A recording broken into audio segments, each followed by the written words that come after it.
Okay, well, let's get started. Good morning and welcome. Thank you all for joining us this morning with this co-sponsored event between SCAMP and NPH. So we are excited to bring this web series or continue the web series that we've been discussing for the past 2.5 years to you today. And so you are in the presentation today that is asking the question, is your organization ready to meet Assembly Bill 2873 requirements? And we will be discussing strategies to successfully implement supplier diversity goals. So last year, Governor Newsom signed into law AB 2873, new legislation that seeks to address historic inequities and underrepresentation of disadvantaged communities in the construction trades and affordable housing development industry. So what will the impact of this legislation on our industry and what will it take for successful implementation?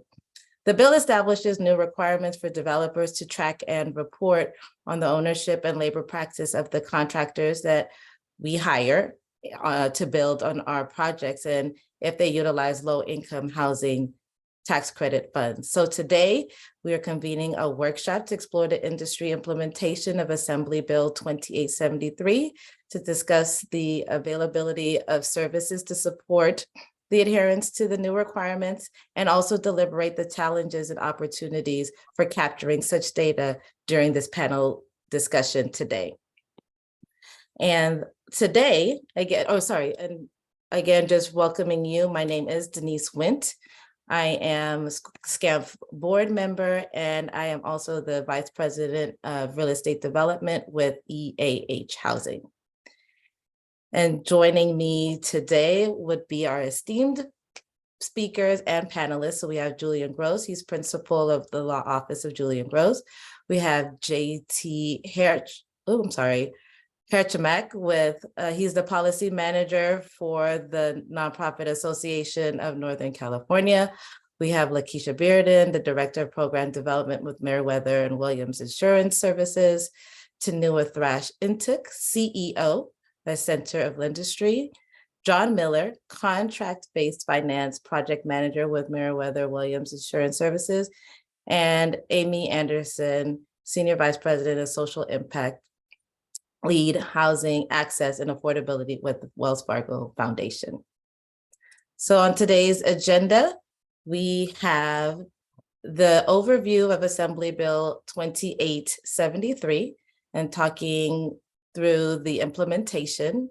We also have a presentation today by Meriwether and Williams, followed by a panel discussion, and we'll close it out with audience question and answer.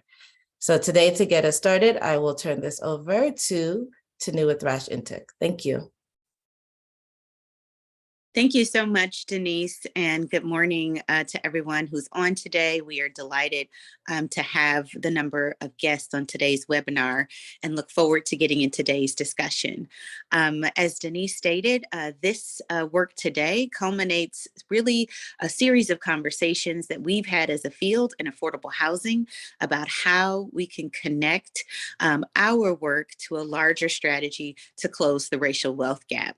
So to get started for today, what I'll be doing is walking through the AB 2873, the Affordable Housing Supplier Diversity Act, and talking a little bit about that act, what it entails, and what we can expect going forward. I'll be joined as well by JT, where we'll have an opportunity to go back and forth and have a conversation about sort of next steps and opportunities for the field to get involved and be able to provide feedback and ask questions as the implementation of this law continues to take shape. All right, so to get started, I was wondering, Jeanette, if you could put up my presentation. Sure, just give me 1 second. No problem. What I can do is go ahead and get started with some of the initial slides that focus on the fact that some of you may know I'm with the Center by Lindustry, and we believe that underserved businesses need good information in order to be able to be successful. We're closing the racial wealth gap by centering small business as well as the communities in which they provide business and support. And so this work comes from the connection of both an interest in affordable housing in the communities that we work in, as well as small business as an engine for economic opportunity. Next slide. So part of the context of this conversation, many of you have been on calls over the years where we have, since the George Floyd incident, really talked about what it is that the community development and affordable housing field can do and can contribute in terms of creating thriving economic opportunities for diverse communities. We've noted that there's been a disproportionate impact of the housing crisis on diverse communities. Research shows that 2 in 3 households that are cost burdened in California are headed by people of color, and the homeownership rates amongst Latino and Black Californians is at a very low level, below 50% in comparison to other white counterparts that get you higher, closer to 60 and 70%. We know that housing segregation has had a detrimental impact on wealth creation in communities. And so that has also made it difficult to be able to sustain housing. And we recognize that there's an underrepresentation of diverse workers, in particular Black workers in the construction industry, and the connection to hire local workers and ensure that there's opportunity for diverse workers isn't always met on every project. So just trying to look for creative ways to make sure that resources that are raised in affordable housing are able to be spread throughout the community. Next slide.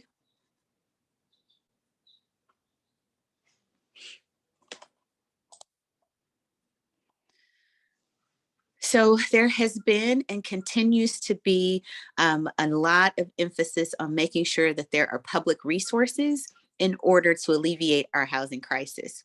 So we're raising more resources today, and we know with plans coming forward, there's plans to increase the level of resources that are available.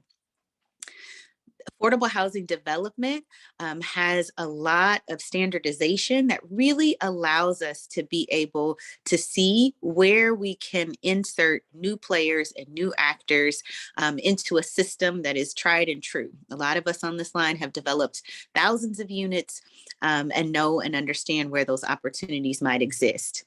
As we continue to advocate for more resources, this becomes an opportunity to really create more inclusive procurement practices. And we do believe that there is a need to build capacity among diverse firms so that they're able to take advantage of these opportunities. Some of you have seen this work, and I do make sure that I credit both TCAC as well as CHPC for some of their efforts in helping to create the resources that you see here in terms of graphs and slides. This particular slide is here just to give you a good sense of how much in resources have been made available to complete affordable housing projects. So you can see 123,000 units here and billions of dollars in resources that have been expended just between 2015 and 2020. This slide here, again, thank you to the California Housing Partnership for their analysis and work that they've done in the past. Next slide really shows, I'll wait for the next slide. Yeah, the visual is so telling. Some of you have seen this, but essentially each line represents a particular region here in California. Not all regions are represented. And each bar graph also shows then what is spent in each category. While you don't necessarily have to see the specific numbers, you'll note that the green, the color is very telling, represents land. The gray, the blue, as well as The black more or less represents some of your soft costs in projects, including developer fees, but you'll see that the purple represents the bulk of all of the costs associated with the development of affordable housing, and that's construction. And so with several of these areas, there is an opportunity to have more influence over where those discretionary wise, where those dollars get spent. And that purple band across both 9% and 4% projects show that there are a lot of resources in construction that could be used in a more discretionary way to support diverse enterprises. Next slide. So this slide here really just gives you an overview of all that was presented there. Approximately, 5 to 13% goes to land costs, anywhere from 60 to 70, sometimes 80% can go to construction. We found in my work previously at LISC, in some analysis that we did with some developers, that only a few were tracking their supplier diversity goals, about 33%, but no one necessarily at that time had any explicit goals. And part of what you'll see in AB 2873 is building upon some of the successes of what the Public Utilities Commission has done in GO 156. And we also looked at the Build Up program in New York. Next slide. So the next slides really focus in on AB 2873. Next slide, who some of the partners were that helped to get this particular piece of legislation processed and passed. Next slide. When it comes to stakeholders, I do want to note and thank all of you on the line who participated in a series of focus groups that were held prior to the legislation, just to ask developers and other partners and small business operators what kinds of activities and or ways should we think about devising such a strategy for the field. Many of you talked about the need for the sunshine. So really just taking note of what kind of efforts are being made now. So cataloging that. Many in the industry recognize the importance of providing contracts to diverse firms. You also talked about the need for region-specific considerations, maybe, depending on what the population is there or what the pool of potential applicants might be like in terms of having diverse suppliers. But there was overall, I would say from the field, some recognition that we could do something as a field. And so AB 2873 is our first step. Next slide. So this bill really is what we consider to be a sunshine bill. Developers will be required to submit project level supplier diversity data, and that information will need to be supplied to TCAC. You'll be looking at the diversity and ethnicity of subcontractors, as well as gender, the census tract of any firms that you're working with that might be located in LMI neighborhoods. At this time, the legislation does not go into detail about worker level data, but that might be something that could come up in the future. It was definitely discussed in census and in some of the consensus building workshops that we held. Next slide. The goal is that TCAC will make this information available on an annual basis, and developers will self-certify this information. It is noted in the legislation that TCAC may conduct a spot audit as needed to verify the information and the process.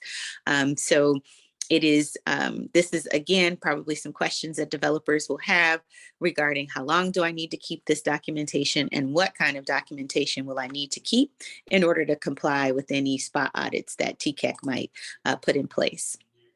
Next slide.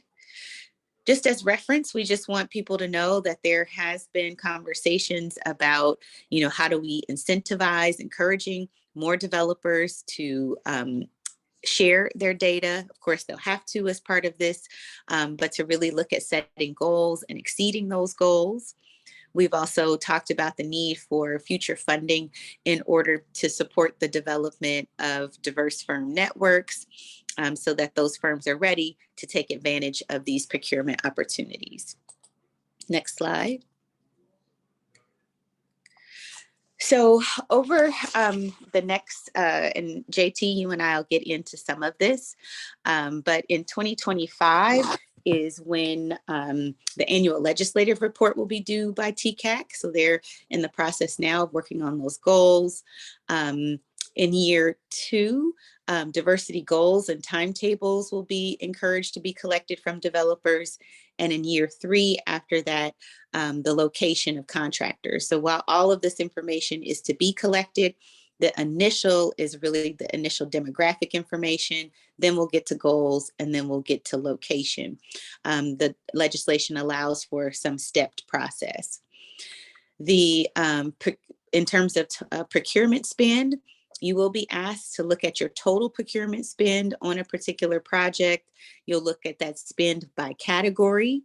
Then you'll look at that spend by demographic, and then total demographic, and then you'll do demographic by the key categories that you spend on. And then there'll be procurement spend by firms located in LMI census tracts. In terms of TCAC, we recently had them on a panel and discussing, how they're going to be putting together the guidelines. And we know that they're using GO 156 that is used by the Public Utilities Commission and Code in order to have sort of a framework for how they might collect information from the development community. Next slide. And this is really a tentative timeline. I'll just go over this quickly, and then JT, let's get into thinking about the summer. So essentially, there's an engagement with stakeholders. So looking to secure feedback from the field. TCAC will be doing that. You may want to kind of look at your own portfolios and see if you're part of the initial, if you'll be one of the developers that will have to initially report. These are developers that have completed at least 5+ LIHTC projects, or are receiving 1 million in LIHTC credits this coming year. Over this next year, we're anticipating the further development of guidelines, again, as there is feedback from the field, and with the hopes that by next year, there will be an opportunity to have those nearly final and circulated so that the development community can begin to get that reporting done and get ready for 2025. The legislation does call for goals for affordable housing sponsors to be set, but that is looking at, in the legislation is set for March of 2028. So we've got a few years to learn more about sort of, how this has impacted the field, what we've learned over the last few years, and then from there be able to add goals for the field going forward. And with that, that ends at least the briefing and background. So feel free to go ahead and take the slides down, Jeanette. Thank you. And with that, so JT, welcome to the conversation. I hope that gave you a good primer as well as our audience. Talk with us a little bit about some of the work that you are going to be doing to help make sure there's an opportunity for the field to weigh in on these guidelines. Absolutely. First off, thank you for having me, and thank you, Tanu, for all the work that you've been putting into this effort. This is going to be a really meaningful add to the regulations, and NPH is really excited about this opportunity. So one of the things that NPH does is, as a member organization of all of the affordable developers that are in the nonprofit sector, we have some mission-driven for-profits as well. We convene them and we discuss about lots of issues and lots of our working groups. One of them that we have ongoing is our diversity, equity, inclusion working group, where this is coming up often. And we also have one that I work with on our regulatory work, where we look at issues that are facing the various funding programs in the state of California, HCD, CDLAC, and TCAC type programs.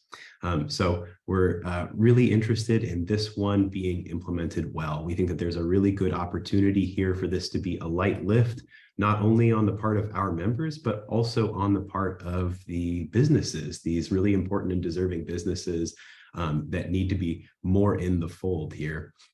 And then that this could be, a light lift on both of those parties, and then a high impact for everyone. That this is a new venue for NPH members to be expressing their values, and that this is, a place where these businesses can be developing skills, the experience, and the portfolios to make them really robust players in the affordable housing development scene. So yeah, this is the part of the process where we're talking to members, where we're talking to TCAC, and we're figuring out what's going to be important for them, and what kind of questions are we going to come on when we are at the implementation period. If we expend costs in collecting this sort of information, is this an eligible cost? Are there opportunities for us to combine this with other kinds of reporting that members are already doing? Are there efficiencies when we combine this with like prevailing wage and other things that members are already reporting on? So is there a way to really streamline this and make this really simple for that really big impact that we're looking for on meaningful increases in participation from all of these deserving businesses: women, minority, disabled, veteran, LGBTQ. And thank you for saying that, because the legislation, I had it on the screen, but it calls out all of the business types that you just described. So it's, women, minority, LGBTQ, disabled, veteran businesses. All of those are included in the legislation. So it's very comprehensive in that way. So JT, would you say to the crowd that's here, be ready as we look at coming this summer, stay close to this conversation, pay attention to emails that might come out. We may need some feedback from the field, and would love to get, good ideas and any direction that the field has had so far in their efforts to try and implement this even without a law. Absolutely. A full participation on our part is going to result in the best regulation for members. So we'll be looking forward to that. And I shouldn't have to tell them, but looking at the graphs that you put up there, costs are high in the East Bay and San Francisco for a lot of our members. So that threshold you mentioned of $1 million is really easy to hit. So people will be under this regulation, pretty much every time. Yeah, great. So JT, are you good for now? We can always bring you back in the conversation as we continue on with today's session, but that sounds like that covers pretty much, everything for now. Okay, great. All right. So now I'd like to bring in Lakeisha Bearden. In order to do this work, as you recalled in the slides that I put forth, we know that building the capacity of diverse-owned firms and their ability to take advantage of the opportunities that we have to offer in the affordable housing development field really requires that they have access to financing, bonding, insurance, and other resources.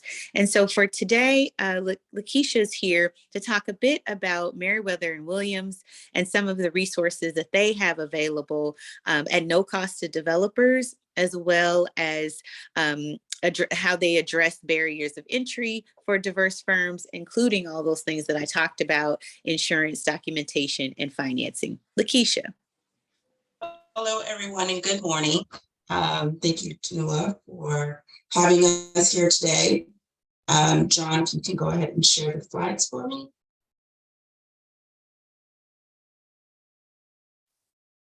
Can everybody see that good okay? Morning, and thank you for having us. My name is Lakeisha Bearden. I am the Director of Program Development for Meriwether and Williams Insurance Services. I'm joined here with my colleague, John Miller, who is the Project Manager for our contract-based program. Next slide, John.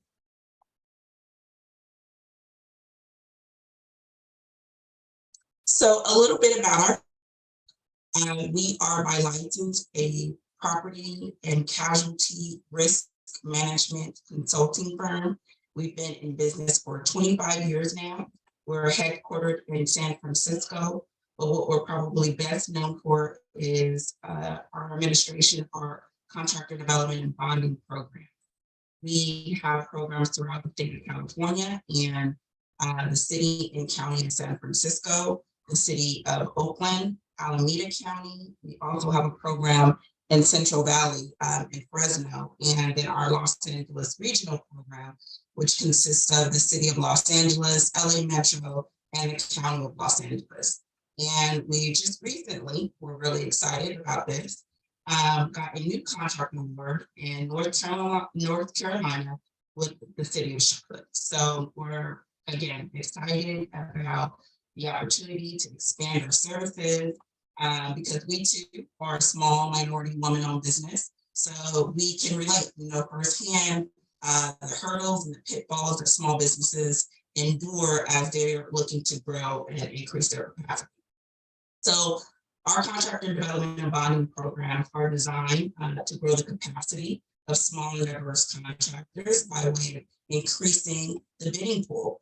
Our program sponsors are generating cost savings as a result. And we've been able to provide bid bonds for small businesses and emerging businesses over $1 billion in public works projects, maintaining a loss ratio of less than 0.1%. And to give you an idea of the significance of that, the industry standard is at 20%. So we really are able to debunk the notion that small businesses are a high risk, but with the proper resources, the training, education, contractors have the right attitude and the aptitude to bid, compete, win, and complete projects successfully. Next slide, John. So the purpose and the mission of our program is really to bring about innovative strategies and to target support services to address the multiple barriers that impede small and diverse businesses from competing. As we all know, systemic and institutional barriers have impeded access for small businesses for decades. We like to say you can't bring about equity until you redress inequity. Access to equitable resources like bonding support, contract financing, technical assistance has a multiplicative return in local economic development. It increases the pool of competition, lowering costs for agencies and taxpayers, and it enables greater equitable participation. Next slide, John. Thank you. So public agencies have, and affordable housing associations, developers have a unique opportunity to include small and minority construction businesses and capital improvement projects to strengthen our economy, to increase competition, and create equitable contracting practices. So ensuring that small businesses have an eco-friendly ecosystem where policies, practices, and programs are addressing inequity. It's important that these programs are designed to support the services of the needed services that contractors, small businesses need, and to build their capacity. Addressing the barriers sets contractors up for long-term and generational success. Next slide, John. So I'm not going to go into too much detail about this legislation. Tanua did a great job kind of outlining, but what I want to do is really highlight that the bill also speaks to the need to develop small contractors as well. It's equally as important to ensure that there are programs and that to increase their capacity. And also it's essential for economic vitality. So therefore making programs like ours necessary. To say that a lot of the steps, the step process that Tanua was talking about really is an effort to come up with what the goals are going to be to establish those goals by 2028. So the input that these housing sponsors are providing really does help to establish what the goals will be in 2028. Next slide, John.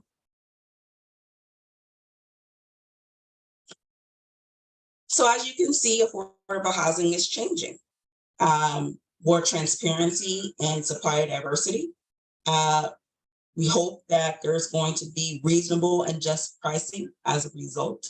The need for uniformity of bid language, because right now there's a lot of variations depending on the types of bids that are and solicitations that are being distributed, and publicly funded projects for consistency. So really, data tracking is going to be required and mandatory by 2028. So it's important that we take advantage of the tools and the education and this seminar today seriously. Next slide, John. Okay, thank you very much, Lakeisha. You know, when we approach the challenges of small business enterprises at Meriwether and Williams, we kind of keep 3 perennial industry statistics in mind that actually apply not only to small contracting firms, but to large contracting firms.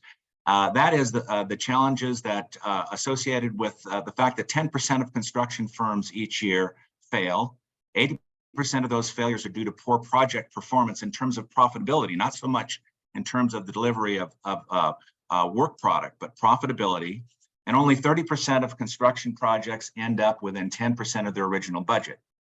So when we keep these 3 perennial statistics in mind, it really gives us a launching pad, if you will, for the type of programs that we bring to small businesses in order to meet those challenges. We think that NPH, as a sponsor association to meeting and exceeding the goals of 2873, has an opportunity to position small and diverse contractors through their activities of their members in what we call enterprise risk management. And there's no mystery to enterprise risk management.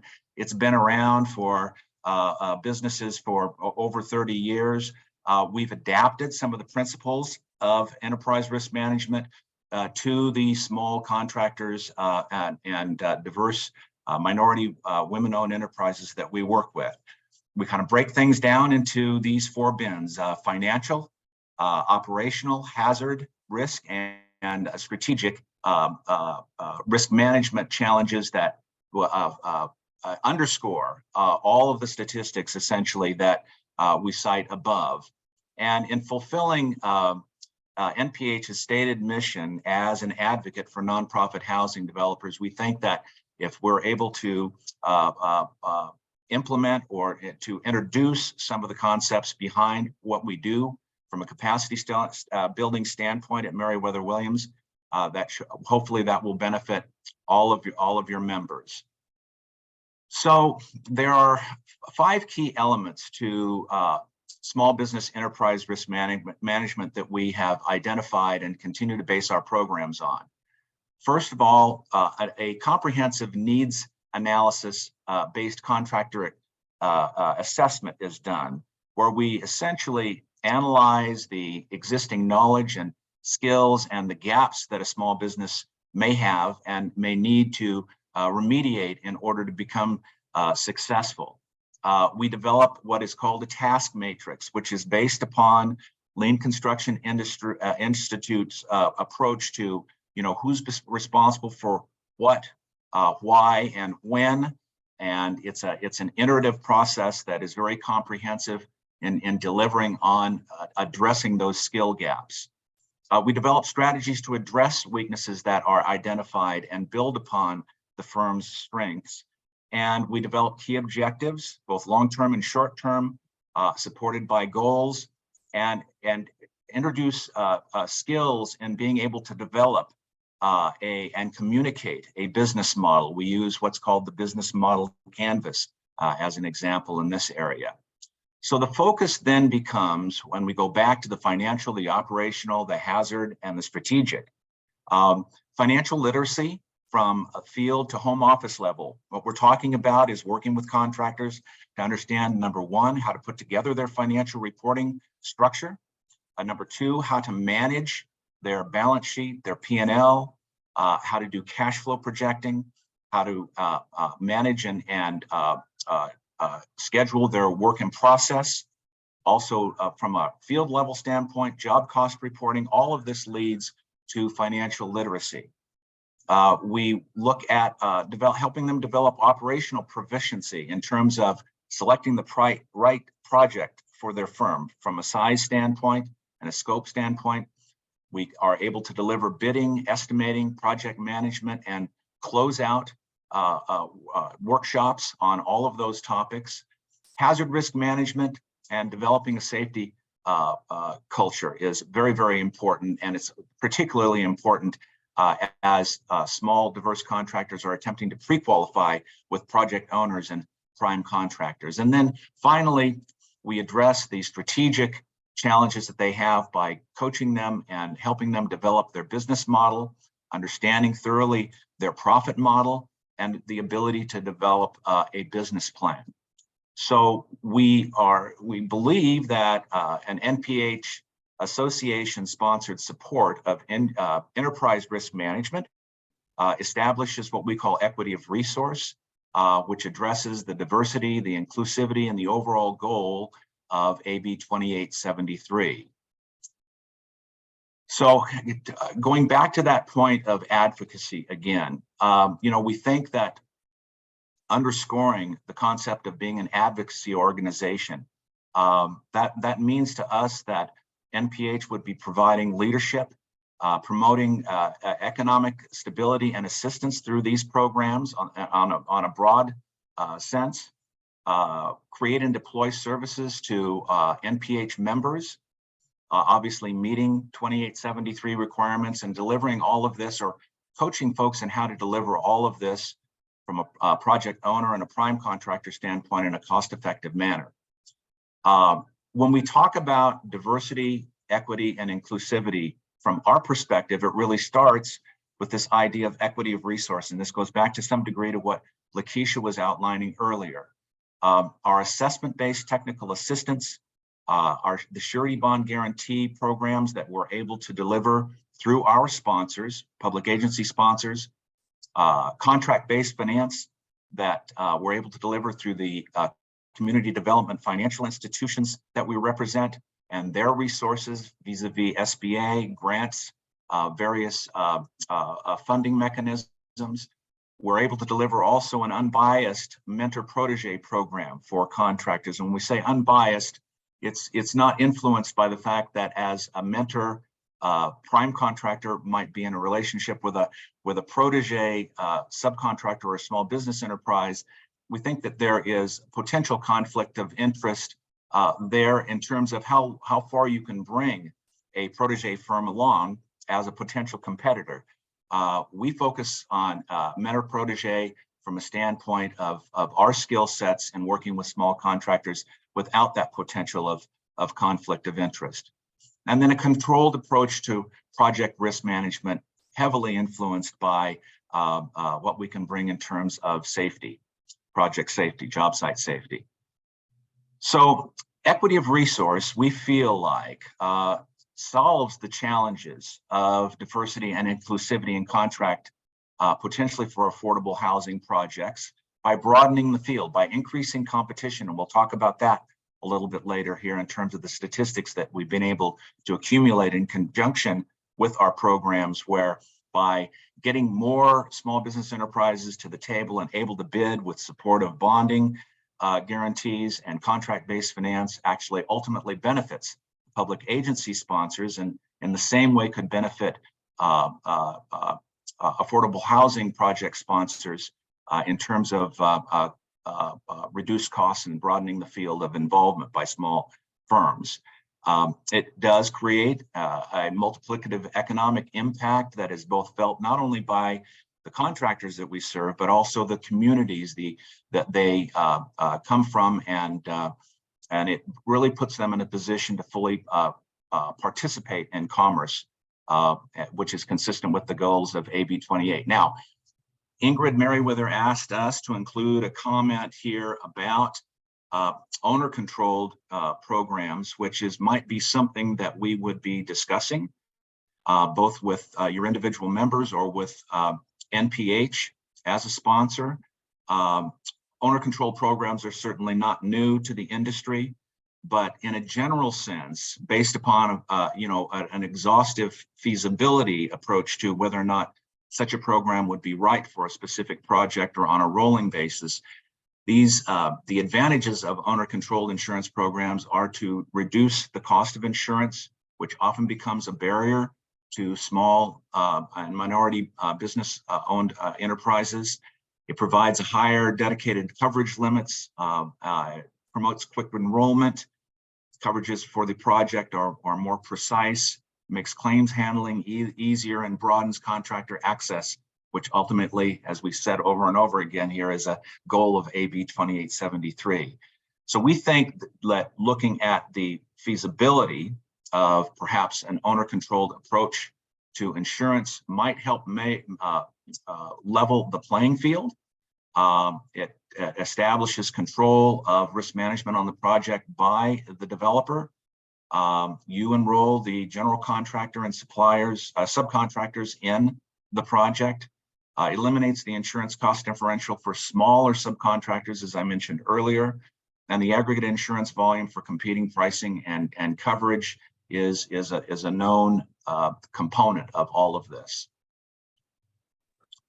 So John, Yes. yes, I wanted to get in here. This is a fantastic program and one that I think brings a lot of capacity and support to our diverse enterprises that we want to be able to compete for some of these opportunities. Did you have one more slide? Yes, I have this one here. I could just keep going, but if you have a question, I'd be happy to try to address it at this point. No, I wanted to make sure that we had an opportunity to get to our panel. Oh, So okay, very good. Just wanted Okay. to have that. So feel free to finish this last slide and then. Okay, very good. Well, again, the program is all based upon an assessment-based approach to small business needs, okay? It's a gap analysis. It's a SWOT analysis, strengths, weaknesses, opportunities, and threats. Everything that we do keys off of that and developing individual training and capacity building in those areas that need to be addressed.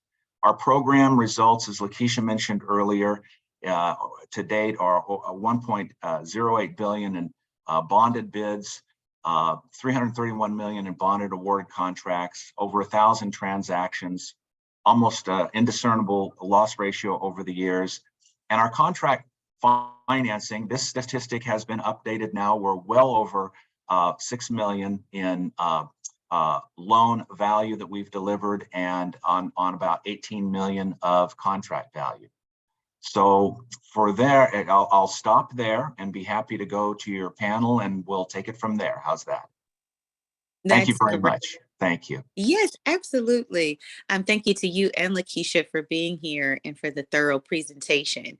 I think part of what we were showcasing there is that you're a resource. We certainly know that there are others out there that are resources, but the resources that are needed to really get at some of those typical barriers that those firms have. And I loved your discussion about the Protege Mentor Program, making those connections to ensure that we have a strong pipeline of organizations. And I love the comment because this is also something that I believe in creating the level of competition that we need in affordable housing development, competition among firms so that we can get some competitive rates for all the development that we have to do.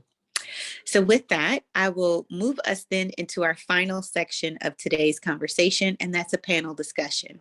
Hopefully our audience will see themselves in some of our participants in today's discussion, be it a developer, be it a vendor or contractor on projects, or a financier of the overall industry.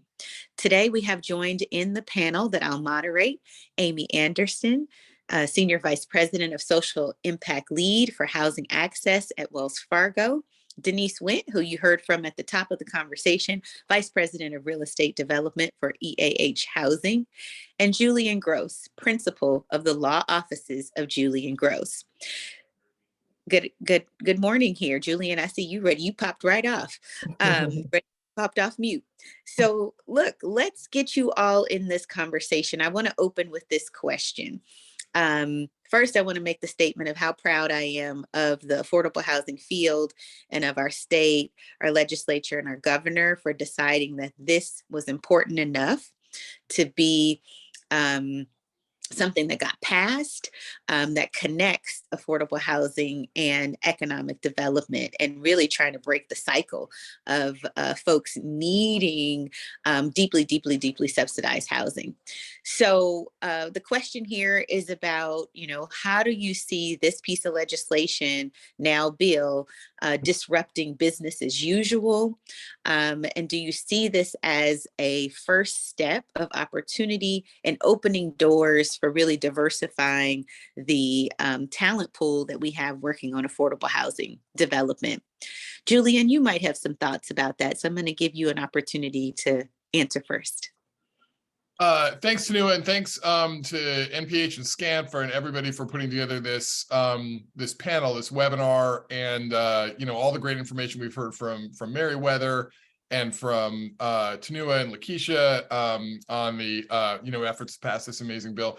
So I'm an attorney. I work with affordable housing developers on their labor issues and to some extent on their equitable contracting issues. And I've worked for many years with public sector on the legal aspects of their efforts to prevent discrimination and diversify their contracting approaches, as well as workforce on publicly funded construction. So to your question, Tanua, I see this as a real overdue natural expansion of the effort in the field on publicly funded construction projects that's been in place and very high profile for many years, developing these approaches to trying to diversify things and prevent discrimination. And I think we've seen over the decades what an intractable problem it is with prime contractors having these very close relationships with subs that they happen to trust that are not a real diverse cohort of subs in many cases on heavy public infrastructure projects. And one of the reasons I was brought in by NPH was to think about potential legal questions that affordable housing developers had when they're trying to diversify their subcontracting pool and the economic opportunities coming out of their projects. And I want to emphasize, one of the main reasons I wanted to participate in this was to really emphasize for the developers in the room, in the house here, that I think there was a misconception that it sounded like some people had, that because we have Prop 209 in California and because these are publicly funded affordable housing projects, that the developers and the contractors are subject to Prop 209. I want to state very clearly that that is not the case. The fact that a project accepts public money from a state or local government entity in California doesn't mean that the project is essentially turned into a public project subject to Prop 209, which prevents barriers from certain strategies, not all strategies by any means, but certain strategies to try to diversify your subcontracting pool. So to me, the legal risk under that is negligible and shouldn't be something that is really taken into account, especially now that we have this new law that's promoting efforts by affordable housing developers, in fact, requiring them to diversify your subcontracting pools. So I really wanted to emphasize that legal point, and I'll stop there. I love that. Thank you for that, because I know that has been a question that we have heard at other conversations and convenings. How does this interact with 209? So we've got a legal mind on it. And I see some other questions popping in, so we'll get to those. So Amy, let's bring you into the conversation. So as a funder who is interested in the ecosystem of affordable housing development, so you want to make sure we've got strong organizations and strong staff members, and now this law really focuses in on how do we use housing in a way to really promote some of the economic development strategies that are quite synergistic with what we're trying to accomplish with affordable housing. What do you see this law doing in terms of its impact on the industry? Yeah. Thanks, Tanua, and thanks for including me and the Voice of Philanthropy on the panel this morning. I think you and John and Lakeisha have mentioned, I think, a lot of long-term benefits to this legislation. One of which is about increasing the pool as well as the capacity of diverse subcontractors.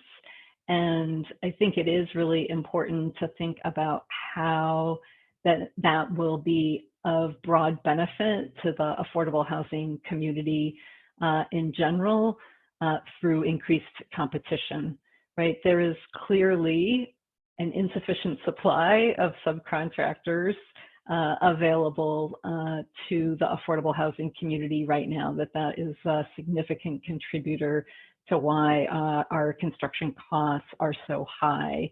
And I think, we all keep looking at the interest rates and crossing our fingers and hoping that things will slow down or impossibly maybe even come down. But I'm not sure that is really what is on the horizon when we look at the infrastructure bill, the jobs and infrastructure bill from the federal government. When we look at the Inflation Reduction Act, there is going to continue to be a lot of construction and capital investment opportunities for general contractors and their subs. So there is clearly a need for expanding the pool of subcontractors and again, increasing capacity. And I think the nice thing about this legislation and the long-term goals that are underlie this legislation is that it'll create an opportunity for philanthropy, for government, for private companies like Merriweather to invest in these firms. Lakeisha and John did a good job of laying it out, but it's hard to be a subcontractor. There's a lot of, I think like developers, I think contractors probably get into the work because they like to do the jobs and they don't like all the paperwork and the back office work that comes from running a business. But to be able to, especially to be able to compete for government funded projects, it's really important that these subcontractors have that capacity. I'd also just, in addition to bonding and insurance that Lakeisha and John talked about, there's the obvious need for cash and thinking about how these contractors can have the financial resources, again, especially in the context of doing government work where the payment might be slow. So I think there's a lot of opportunity to really build up these businesses for the broader benefit of the affordable housing development community.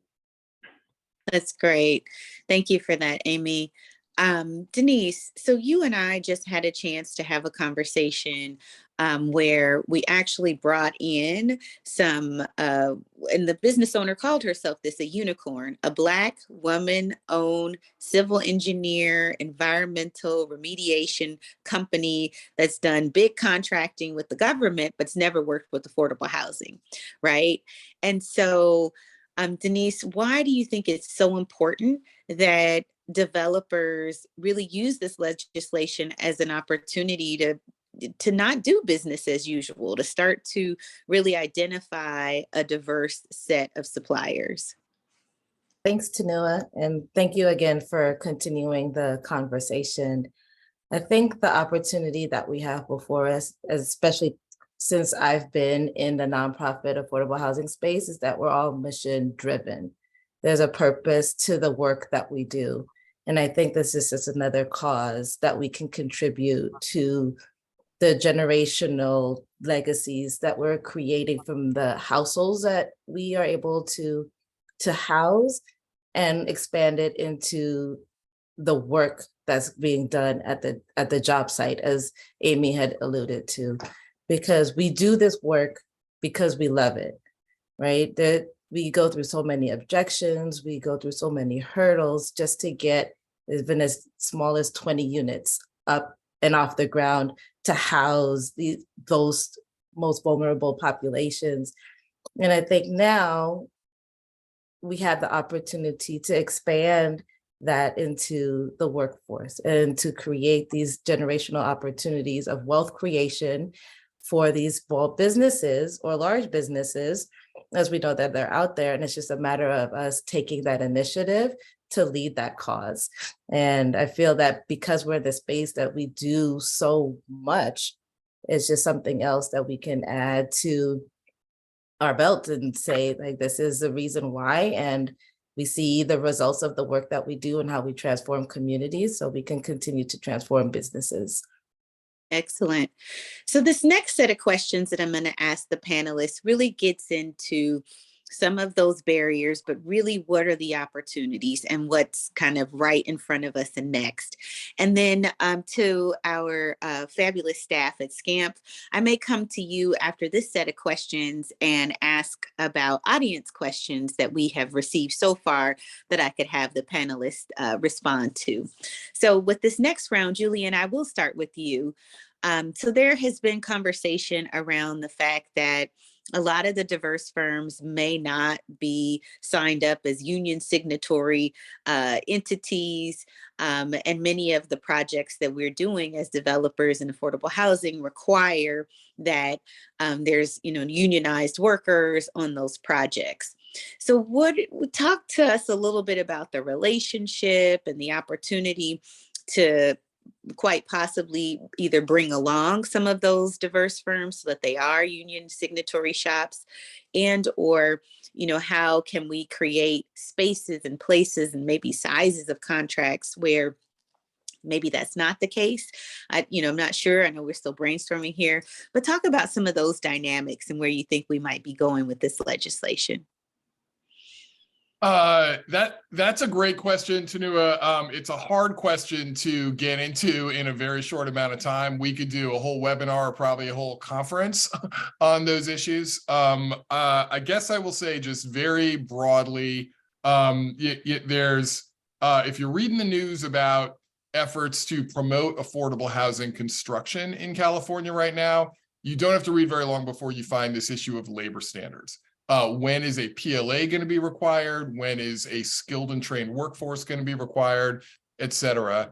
And while I think the media coverage has taken a year or two to catch up to what's happening on these issues, there's a very real issue that most of those labor standards require a change in business practices for non-union contractors to be able to participate. Some of them even make it very challenging or impossible for non-union contractors to participate. So in markets or industry sectors where your diverse cohort of contractors is heavily concentrated on the non-union side, these labor standards are going to present a barrier to your efforts to diversify the contracting base on the contracts. I think that's the simplest way to put it. I think that's fairly indisputable. I think it's very easy for this can be a very controversial topic, and I think you do hear a lot of oversimplification. There are big projects, especially in the Bay Area, in Alameda County, where the projects have hit very good numbers with union signatory MBEs. I think that's the sort of cohort that can get erased in these debates a lot of times, but that doesn't sort of override the general principle that if you talk to the MBE advocacy organizations, the chambers in different parts of the state, they're very concerned about these labor standards and what they might do to the inclusivity and diversity in the contracting pool. To your point, Tanua, any of these standards or project labor agreements can be promoted or utilized with carve-outs or exceptions or enhanced flexibility, so that these things are less in tension.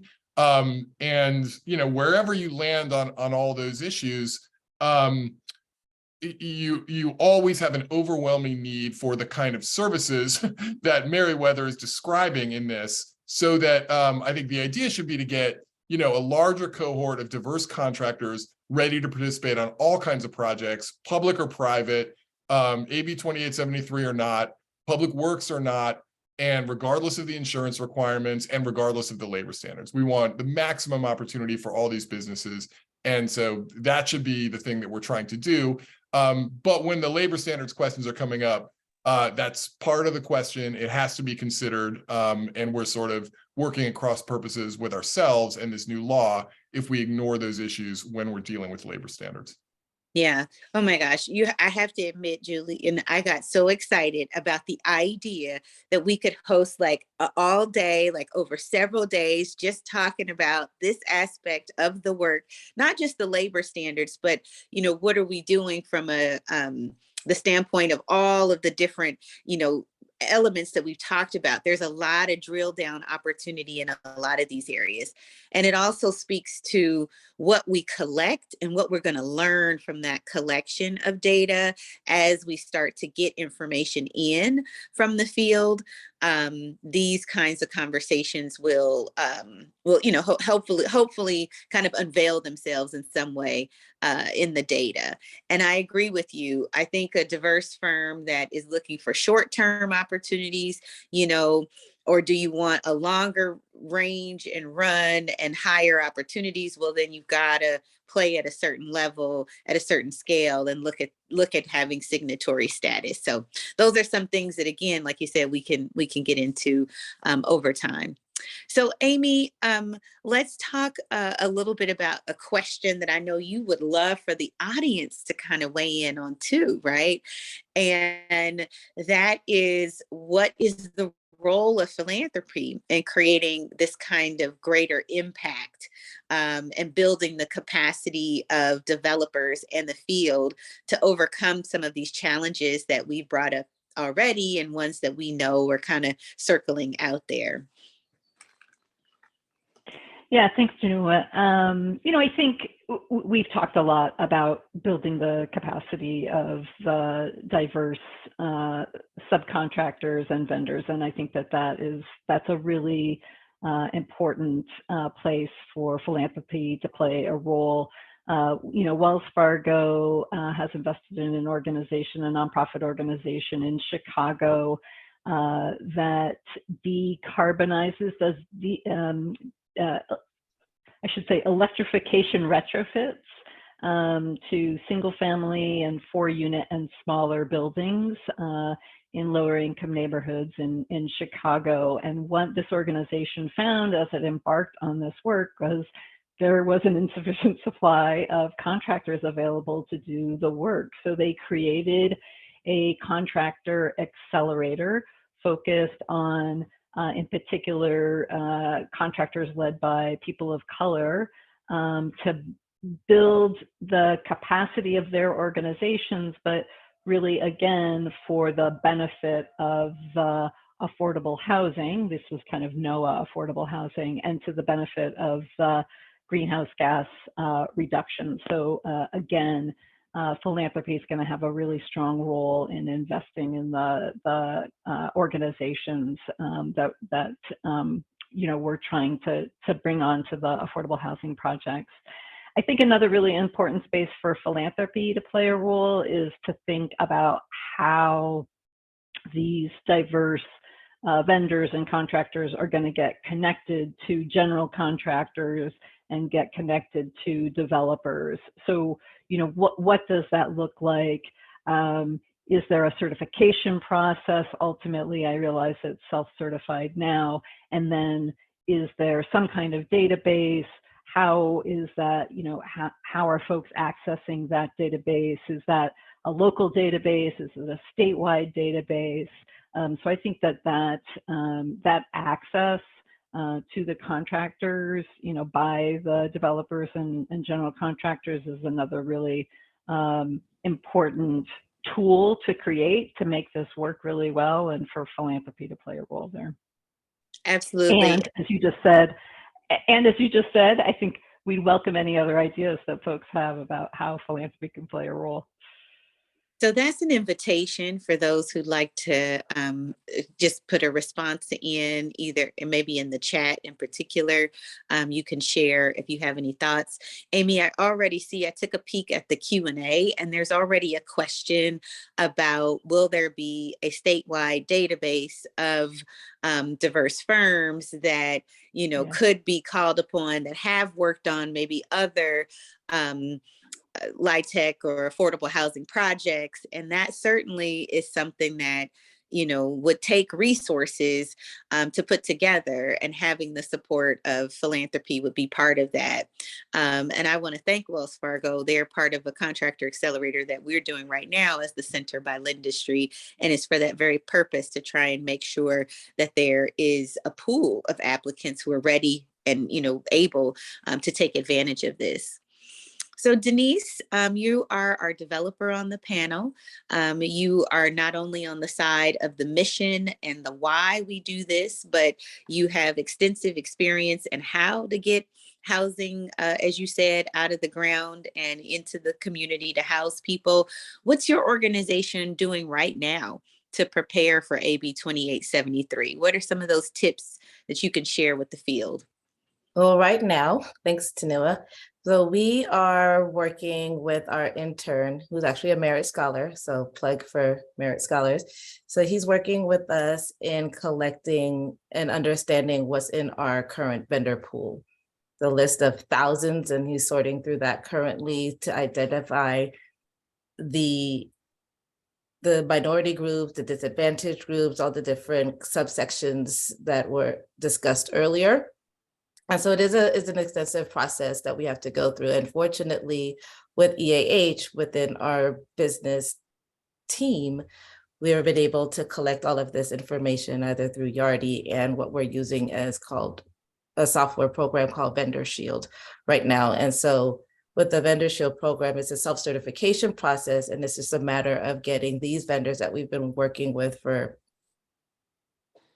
call it decades, or fairly recent ones, to be able to go into the program and identify if they're women-owned business, a minority-owned business, a disabled business. There are some categories, for example, if the LGBTQ, that does not allow us to collect, which we realize that we may have to go through manually. But I would say having that as a special project identified within our real estate development team to push the established DEI efforts that EAH already has is just another endeavor for us to take in order to know, like, what are we doing currently? And then as we move forward with creating our own policies, how can we improve upon what we've been doing? So it's great because you're taking your own inventory of who you are already engaged with in terms of in business with today. You might not have asked them this question before. So you're doing your own sort of sunshine among your own vendors, and being able to use that information to figure out how and where you might target as you get ready to report out for this particular law. Exactly. That's exactly what I was saying, Tanua. Thank you. But that also speaks, Amy, to the need for organizations like EAH and other developers who could, not, does everybody have Yardi, and what are they using and how are they using it? So making sure that staffs are trained, leaders are aware. But there's also been some work and conversations around boards and making sure the board is aware of where the field is going and can help set sort of that vision on where those goals should be for the organization. Not every organization is going to have the same goals or strategy depending on who they are, what they develop, and where they develop. But being able to go through that kind of thoughtful process will take resources as well. So right now, there's a couple of questions that are in the Q&A. So I'm going to bring a few of those out. And then for my panelists, don't worry, I do have another round of questions for you if we answer these pretty quickly. So Julian, I think I can answer this, but you might want to weigh in on this as well. The question is related to, what's the outcome for projects that show good faith, but maybe fall short of goals? And so my initial comment would be the first round of data collection from developers is not based on any goals set by the state. So the state is not setting any goals. They're really just collecting information. And when the state sets goals, it'll be several years from now. Hopefully we'll know a lot more. And the legislation does not speak to, at this time, any punitive actions that would be taken if a developer fell short of the goals. So, I don't, Julian, if there's anything you want to share there. No, I think you've got it. I agree with everything you just said. I would just underscore that the notion here is that there are going to be goals set, and we all want to try to achieve those goals, but there's going to be flexibility and ways for you to try to achieve those goals that work for you and your projects. And I think one of the strengths of the law, hopefully, is that there's a lot of experimentation, there's a lot of different approaches, and there's really good data tracking so we can find out what works for these kind of projects. But it's not set up as a punitive thing with fines, et cetera, the way you would think of a public works program like that, a classic sort of goals, good faith efforts program. Great. So we want to thank Amy for being here. She did have to leave at this time. And we want to thank all of you who've responded so far in the chat regarding what you think a role might be for philanthropy. So we've got a couple more questions here. So we've kind of answered the first part of the question, which is, will the outreach be something that TCAC will do, or will this outreach be something that sponsors will do? So at this point, it's really the sponsors. But the really interesting part of this question, Julian, you may have some opinions on, and Denise, you let me know if you have delved into this. But the question is, how does this legislation, they're referring to AB 2873, overlay with the recent federal changes to stronger Section 3 requirements?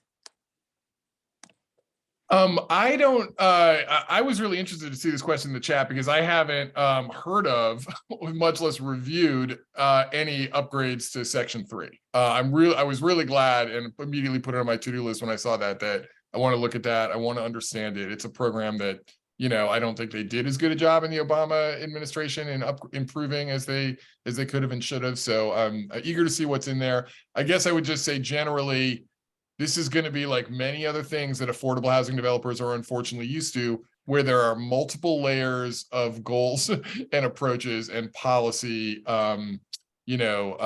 systems and requirements that you need to synthesize and implement. Hopefully this is one where the, what you would do to try to get Section 3 businesses is going to also help you do what you are supposed to do under AB 2873. Yes, and then I was also thinking about, so for some of the diverse businesses, some may already in who they are and how they hire be hiring Section 3 employees, but to the extent that they're not, this also may be another check for philanthropy, because then not only will they need support around some of the financing and insurance elements and maybe the signatory union elements, but it could also be connected to making sure that they understand what Section 3 requires and to see if there's a way for them to build that into their business model as well. So that I would expect that there might be some education there too. For sure.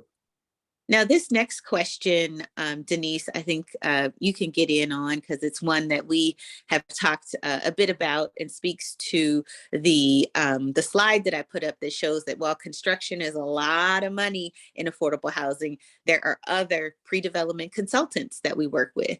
And so this legislation, the question is related to, is it just construction, or does this include other kinds of vendors and consultants that work on projects? I'm sorry. So the question is, just does it lend to the other consultants that will be working outside of? I'll say yes. So what we're tracking right now, as I mentioned earlier, is just the work that had been done leading up to construction, during construction, and post-construction. So we're going through that opportunity right now because it just takes so much for us to be able to get the work done, and there are opportunities available to just so many people in different sectors. As Talua had alluded to earlier, we're just looking at in the pre-construction phase, looking at the environmental component is a major component to the work that we do. And so just seeking out opportunities to expand in that area is something that we want to be able to track as well. And even when it comes to the accounting. So there are different sectors that we could tap into that we could expand in. Absolutely. So it includes the architects, the any of your entitlement consultants. So anybody who would work on the project and pre-development is included in that. But any of the consultants that work, relocation consultants, everything you can think of, those are included in the supplier categories. And so we as a field will need to identify sort of uniform, I would hope from a uniformity standpoint, we'll come up with what those big categories are that we all generally use. And yes, the data should be collected from all of those. All right, so the couple of questions that are here are really connected to where we really need some support and having resources to do some data mining to find out who are we currently using, who might be out there, how do we create some ways to have that connection between these vendors and our sponsored developers. But let's go back to a couple of questions that I had that I think we might want to answer for this group before we go.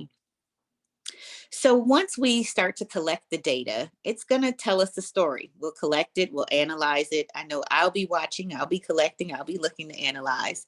How do we hope that this will shape the industry in terms of, what we learn from that data? Julian, I know you started you've alluded to the fact that as we learn more and figure out, what kinds of firms where groups are utilizing and attracting and, what are some of those issues, maybe share with us what you're hoping that we can learn from the data that's collected. Yeah, I feel like data is like it's like the hidden superpower or something in anti-discrimination efforts or something, right? Like it almost is its own anti-discrimination effort, right? Like you can't identify barriers without good data about who is being used in what kind of situations, right? So I think it's like a precondition to developing good tools, and it I guess this is just anecdotal, but practitioners in the field that I've worked with over years all say that just simply requiring primes to indicate the diversity of the subcontractors that they're bringing forward increases the utilization of a more diverse set of subcontractors, simply because even if there's no requirements. So as a lawyer, you're kind of like, that doesn't make any sense, but, I guess psychologically or perception wise, it happens. It works to some degree. So, I would never, argue that it's sufficient in any way, but it's just it's like the baseline of developing good tools in this area. And just the data gathering requirements is a signal to everybody involved in the business or the industry that this is something that we consider important. We, the public now, the state of California through this law, we, the developers that are going to hopefully be, being serious about this, working collaboratively with our primes to make sure we have good data, and then, taking efforts to develop good plans and then set goals and try to implement them over time. So it's a absolutely essential underpinning of this entire endeavor that's valuable in itself and is a precondition for all the other ambitions and hopes that we have for this legislation in this field, I think. That's great. So Denise, either that question, or I was also thinking for you, what, if we look forward and we've collected the data, what might your hopes be for what the field would look like in terms of our suppliers in 5 years from now, let's just say? Oh, wow. I think, I mean, again, I just keep using the word opportunity because it's there, it's in front of us. It's time for us to take advantage of it. And so to see in 5 years, more people that look like who are on this panel actually participating from an ownership standpoint in the work that we do is great. Because I think back when I started, there was not a whole lot of diversity in the development space itself from a project manager standpoint. And now I'm learning about so many different people coming into this field that are just like, I didn't know this existed. And I hope that to be the same for the businesses that want to be involved. Just yesterday, I learned of a large African-American owned architectural firm that's based in the Bay Area. And the question was, how come you didn't know about it? I didn't know. That was just the answer that we had to offer. And so now that we're in this space and we're talking about it and it's part of the conversation, we can just continue to move that forward and push that forward to say, hey, okay, these blinders are now removed. I cannot unsee this space that I've been in for the past 15 years. And all I could do is just hope for how much more diversity is created. I shared with one of my staff yesterday that within our organization, the diversity that we've been intentionally building, we could represent any community across the state of California and Hawaii. I don't know too many organizations that could say that. And so I want to be able to hear that for when we are going out and building these projects. It's like, okay, there's a development that's growing, development that's coming up in my community, and I'm in South LA, or I'm in East Oakland, or I'm in Imperial, California, or I'm in Sacramento, and they look like me, and I could see this as a business opportunity that I didn't think existed. So I think that's the hope that I'm continuing to lead with, to be able to see that in the next 5 years, where again, this is now a part of our norm, and it's just not something that we're hoping for. Well, you surprised me over and over again, my friend. You and I have been on this journey and didn't even know that it would lead to this legislation a few years ago, and having conversations about what could we do in the affordable housing field to contribute to a different paradigm around racial opportunity in affordable housing. And it's led to this. And to hear you make the statement that your organization can be in all of those places, all of which conjure up different kinds of images and cultures, and be represented well by your staff, speaks well to your leadership and the leadership of your organization. Thank you. So as we come to the end of our time here today, I see folks in the Q&A are asking about next steps. They are they're project managers. They're like, where is the meeting so that I can learn how to collect this data? So MPH and SCAMP, hopefully you hear that. There is interest in, kind of getting together and having some peer networking to talk about what people are collecting and how they're doing that. There appears to be a lot of momentum around making sure that we have a database and connection with small businesses that are out there. For those of you who joined us at the beginning, thank you for being here. On behalf of SCAMP and MPH, JT, who was able to also come on and provide some perspective. To our friends at Meriwether, Lakeisha and John, who talked about a critical component that really helps to sort of build the foundation that's going to be needed to bring our diverse firms along.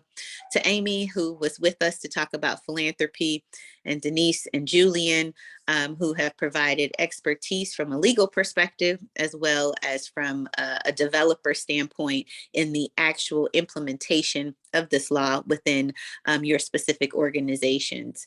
I want to thank you all for being on. We hope that this was an initial primer for the affordable housing field in helping you understand what were the elements of AB 2873. We ask you to stay involved, stay connected, keep up with your emails. TCAC is actively putting together the guidelines, and we want to make sure that that we're able to respond to that.